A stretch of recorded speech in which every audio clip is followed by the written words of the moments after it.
Hi అండి. ఈరోజు మరో కొత్త విషయంతో మీ ముందుకొచ్చేసాను. అదేంటో వినేద్దామా?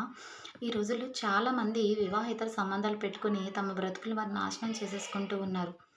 ఒక మనిషి వాడి పడేసిన వస్తువుని మనం వాడాలంటే 100 సార్లు ఆలోచిస్తాం కదండీ!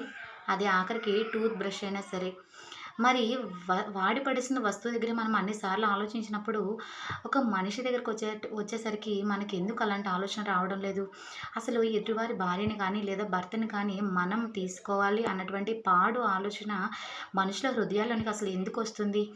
మన భార్యని గానీ, భర్తని గానీ కష్టపెట్టాలి, వారిని ఆహ్, అనేకమైనటువంటి బాధలకు గురి చేయాలి అన్నటువంటి చెడ్డ ఆలోచన ఎందుకు మనుషుల్లోకి ప్రవేశిస్తుంది?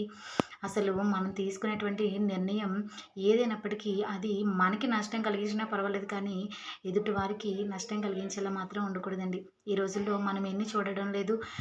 ఒకరికొకరు వివాహేతర సంబంధాలు పెట్టుకొని బిడ్డలు నాశనం అయిపోతూ ఉన్నారు. మధ్యలో వారు ఎలా ఉన్నప్పటికీ బిడ్డల బ్రతుకులు అన్యాయం అయిపోతూ ఉన్నాయండి. నిజంగా ఆ బిడ్డలను కనడం కోసం ఎంత కష్టపడతాం. ఆ బిడ్డల్ని తీరా భూమికి తీసుకొచ్చిన తర్వాత వారి బ్రతుకులు అసలు ప్రశ్నార్థకంగానే మిగిలిపోతున్నాయి. దయచేసి ప్రతి ఒక్కరికి నేను చెప్తున్న మాట ఏంటి అంటే, అసలు జీవితం అంటే భార్య, భర్త, పిల్లలు మాత్రమేనండి. వీరు నలుగురు కాకుండా మీ జీవితాల్లోకి వేరే వ్యక్తి ఎంటర్ అయ్యారు అని మీకు అనిపించినప్పుడే మీ జీవితం సర్వనాశనం అయిపోయినట్టేనండి.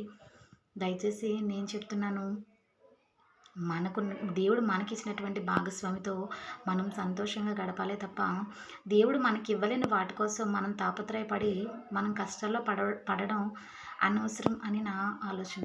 Thank you for watching.